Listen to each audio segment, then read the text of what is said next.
the magnitude of a vector function is constant,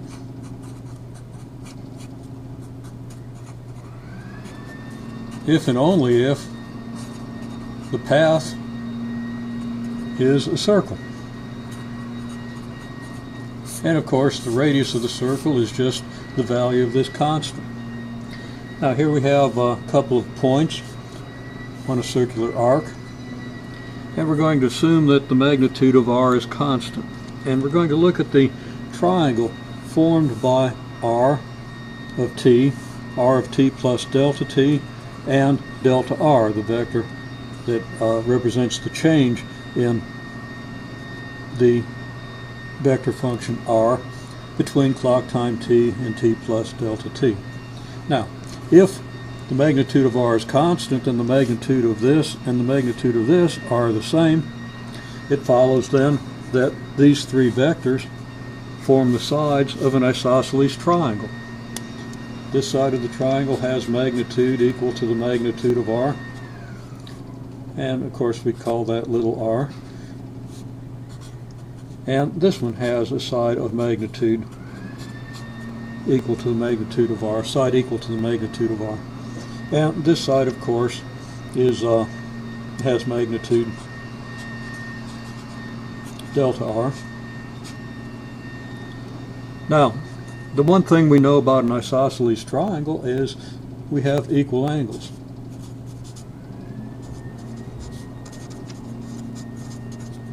Okay, so this angle and this angle are equal. The other thing we know, the angles add up to 180 degrees.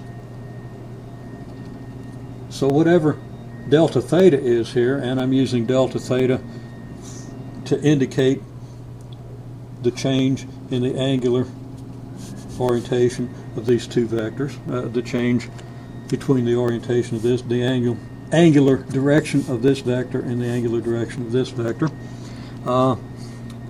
If delta theta is very small, then these angles are close to 90 degrees. For example, if theta is 10 degrees, then these two angles have to add up to 170, since all the angles have to add up to 180, and half of 170 is 85.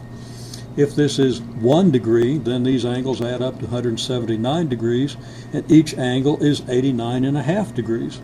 The closer delta theta gets to 0, the closer these angles get to a right triangle.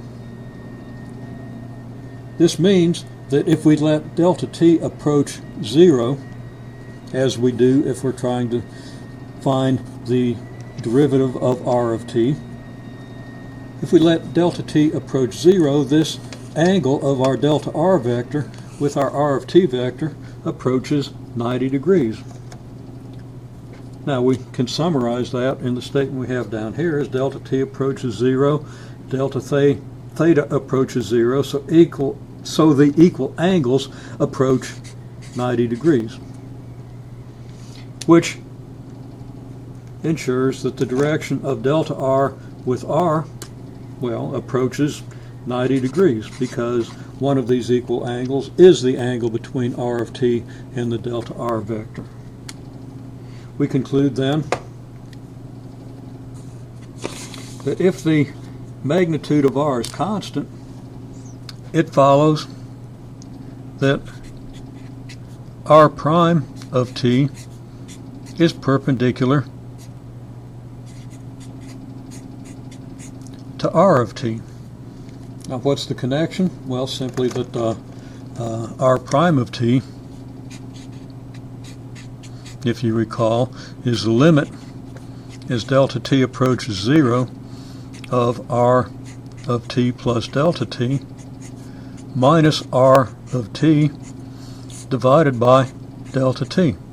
And this numerator is simply our delta r vector, which we've shown as delta t approaches 0 approaches an angle of 90 degrees with the r of t vector.